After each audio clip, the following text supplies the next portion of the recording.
everyone, so I want to give you a demo on how I go about making new textures for the armor. This is armor 5, and I'm going to make the second metal version, and really the only difference between metal and leather is just the majority of the material is going to be metal instead of leather.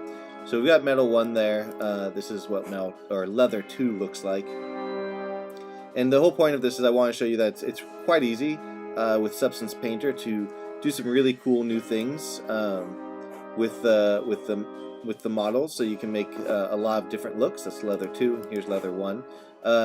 That better fit your game, or to make different versions of the object. Now, keep in mind all of these parts on the object can be turned off inside Unity, so that you can make you can turn off the belt, the sash. You can turn off these shoulder things. You can take off the sleeves. You can take off the packs if you want. So there's a lot you can do with it. So I'm going to go ahead and just copy metal 1 here, just duplicate it with the Command D, and then rename that metal 2. I'm going to turn off leather 1 and turn on metal 2 and open that up. Now, when you download these source files from infinitypbr.com after you register the package, you'll be able to bring this into Painter and do the same thing. I try my best to organize them pretty nicely in a way that makes sense, with named folders and everything. And so we're going to start just by changing the base metal here. So I'm going to come down to the vest. If you ever want to see what is one of these sections controls, just turn it off and it'll turn white. There you go, so you can see that the vest controls that. So I'm going to bring that up and look at these things. So I'm going to turn off the diamond altogether. I think I'm going to delete it, but I just want to remove it for now just to see. Yeah, so I'm going to delete that because I know I don't want that anymore. Delete this isn't even turned on. So I know I don't want to use this military metal anymore. So I'm going to turn that off. I'm not going to delete it yet because I want to save this mask that I've made. I'm going to bring in my bronze armor. I opened up the Smart Materials and just searched for metal. I'm going to bring that bronze armor up here, and then I'm going to add a black mask. And then on the military one, I'm just going to choose the copy mask. Copy. Where's the copy mask? Oh, you gotta have the mask selected. Copy mask. And then up here, choose paste into mask. And now I'll just paste the same mask onto the copper. And that did not work at all. Why did that not work? Oh. Paste into mask. Ah, there we go. So I'm showing you how easy it is, right? And then I made a mistake. So I actually added a white mask and then pasted into mask. When you do copy and paste masks, whether it's a white mask or a black mask actually matters. So that's something to pay attention to. So now I'm going to fix something here. My position map is, you see these blocks, my position map needs to be redone. Alright, so there we go. So this is what it kind of looks like there. Alright, I'm happy with the general look of it, but there's some issues here that I need to fix up. I'm going to go back to my layers with my mask here. I'm going to zoom in, choose my brushes, the basic hard brush. I'm going to change this to be UV, so that only affects the UV space here. I'm going to mask out these bits. Just painting that there. See a bit there. Alright, and then looking at it, it looks for the most part fine. This part here could probably be adjusted a little bit, so let's see, where is that? If you ever want to see where on your UV map you're looking at, I like to just make a weird mark that's pretty noticeable, and then notice, okay, this part is right here, so I can undo that now that I know where I'm looking. So yeah, the map isn't as clear here as it could be, so I'm gonna turn my black off and use Shift, hold Shift down, then you get that line there. This will paint in a straight line. So I'm going to do that again here. Just kind of clean this up as well.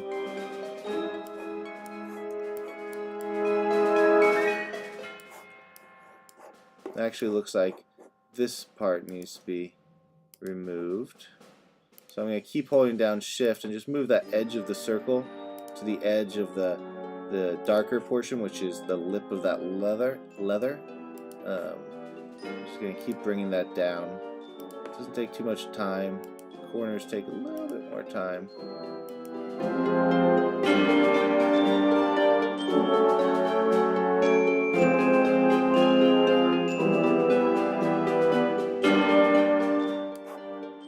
Alright, so now we have a much cleaner line on that seam. Alright, so now I'm going to change the leather color here. There's a couple ways to do it. You could just change the leather itself. I'm going to add a new HSL layer though and see if I can work with that. So I'm going to just add a blank layer right here. And then to that, use this little wand, add a filter and select HSL, just search HSL. And then to do this, I'm also going to rename this so I remember what it is. You also need to set this to pass-through. I don't know the technical reason why, but that threw me for a loop and made me contact support on the forums and all that for that. So that needs to be passed through. And now if we change the hue, you can change the hue of the leather, the lightness and whatnot as well. Alright, so this is a nice look. I think it's kind of matches the metal. It's a orangish light leather, so I'm going to stick with that. And I'm good with what I've done there. Look at these seams right here. Those are leather, but it looks like they need to be pushed out. Let's see if they are in this vest section. Are they? They are. So it looks like they're part of this. So I'm going to add one more thing to this leather here. We've got two types of leather being mixed. I'm going to add a fill layer, and I'm going to turn off everything but the height. I'm going to bring the height up just a little bit. So now these sides have a little bit of depth to them. So if the light moves around, it kind of looks like they belong. In fact, you know what? I'm actually going to remove those sides now that I think about it. I'm going to turn that height part off. I'll just rename this height in case anybody else wants to use it. No need to not delete it necessarily. I'm going to select this here, and when this is inverted, so I'm just going to choose, make sure I'm still in UV mode, just remove this entirely. And I see it here on the map now, so I can go click here, just use the shift to get all the way down here. I do want it to still be here though.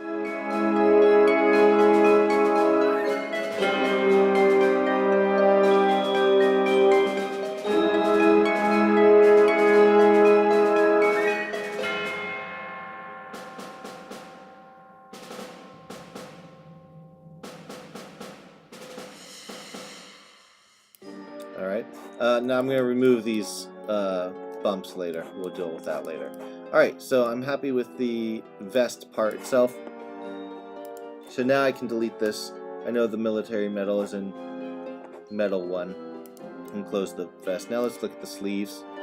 The sleeves are just these. It's pretty clear that I'm probably going to go with the leather still. And so what I'm going to do here is just add another empty layer, add a filter, HSL, whoops, and set that to pass through, and then do my similar adjustments as I did before. So, bring that up, saturate a bit, and bring it a little bit more on the yellow side, not too much. Just so it matches that leather a little bit more. Alright, now shoulders, let's see what we got here. Okay, those blue color. That's fine. I want to do a couple things though. I'm going to make these all metal. So I'm going to take the shoulders here and just turn this off, turn that off. And then in between the two, I'm going to find a metal I want. Go back to my smart materials. Stop asking me questions, Unity. And metal, and then Let me just see what this metal armor looks like here.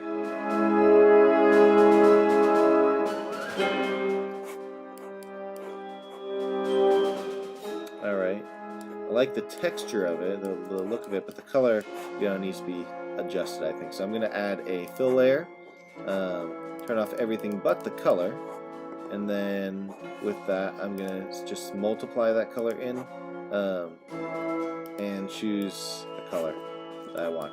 So, not red, let's see if we can choose a nice, something deeper like that to match the look of it. That's good. Make it a little bit, there we go. Perfect. So that works for me there. And so I'm going to leave the HSL there just because you never know when you want to adjust it. Rename it for you. But I'm going to remove the leather fine aged. You can get that in the other versions down there. So metal shoulder, that's that bit. I just want that to be the same as these others, maybe. So what I'm going to turn that off for now. Go to my shoulders here. I'm going to add this to the mask. It's just a black mask. I'm going to click this button here. What does this say? Polygon fill. And then I'm going to choose UV chunk fill and just kind of click that here, and that'll bring that in, and click these other portions of it. All the white ones are it. There you go. Then bring that there. Okay, so I'm happy with that. Now I'm going to take off metal shoulder, just delete it. And so we got the belt to deal with next. Let's see. This is a big belt down there. So I like the edging, and that is right here, metal edging. So I'm going to keep that effect, but I do want to change the color of the belt. I'm going to keep it leather. I'm just going to change the color to better suit my needs here. There's a lot of orange, so I'm thinking some not orange color, because I think if we went brown or something, I think it would just be too much. So we could do green or purple. I think maybe a deep plum would be interesting. Bring it down the saturation a little bit. Let's see what the lightness would do if we bring it up. No. Yeah, we'll keep it a little dark. Alright, so now we got this purple look, and of course if you want to change that, it's very easy, you can do so. For the metal edges, again we're using the military metal. I kind of like this shoulders one here, so what I'm going to do is just copy that and paste it into there. Turn off the military metal. Something's wrong, something's different. What did I miss?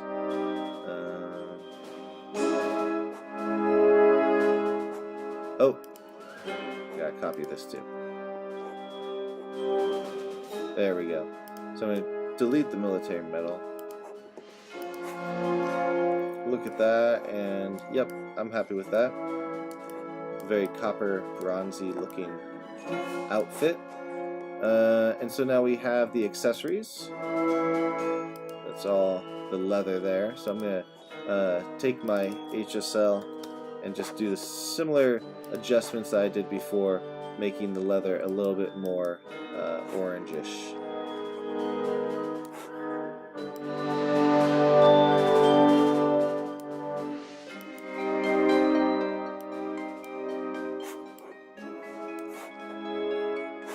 Alright, I'm fine with that.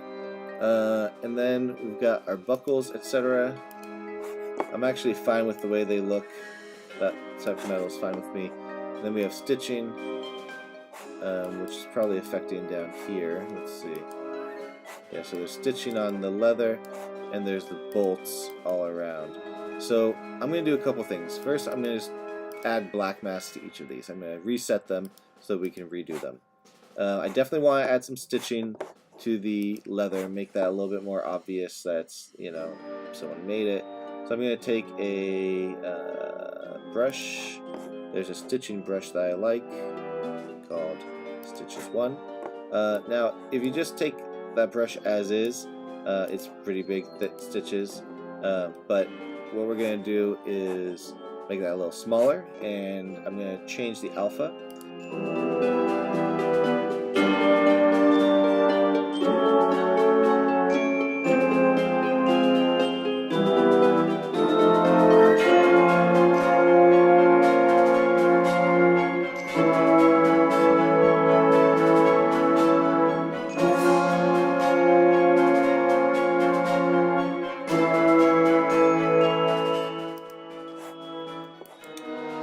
Okay, I'm going to do one other type of stitch here with my X pattern.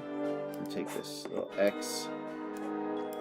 I've been enjoying doing this just on the corners. Doing a click. Oh, let me bring the spacing down. Alright. I don't understand everything about this program. Re-choose basic card. Re-choose my cross pattern here. Make it tangent wrap so that it goes over multiple texture portions. Let's click there. Do 3 across.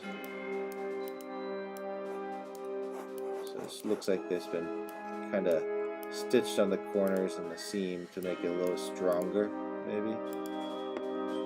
Okay. And then I wanted to add those bolts. I don't know if you noticed earlier there were bolts up here. I wanted to change that to an X on each of these. So I'm just going to go around and draw the X on each one of these. Alright, so I try not to be too precise with the placing, only because I want it to look natural. So I like the X's there, I like all this here, I like the stitching down there. I could think about putting X's here, probably with more spacing. If I did that. Let's see. But I don't know. I think it looks better as a flat one. There's a lot of these that have flat, of course, X's or other things on the belt. So one thing I want to do here is this fill layer. This is actually a height layer here.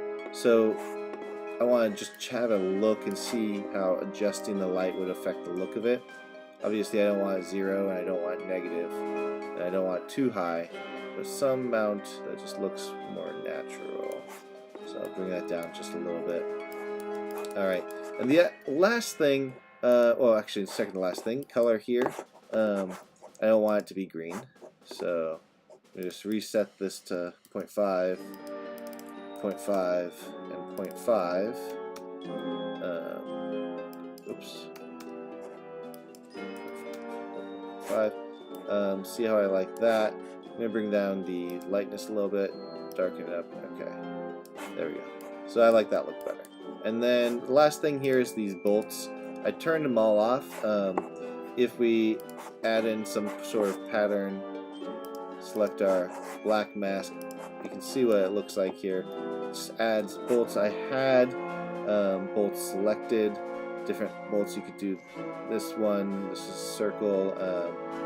I have some that look like screwdriver heads that you could add on there. You could put stars there. I think, again, like the belt, I kind of want this one to be flat, more flat. So I'm not going to do anything to the bolts. I'm just going to leave that. I'm going to turn it off, and then we're set. And that's all there is to it. So we have a brand new look for the armor, very different from the other ones, using the exact same model.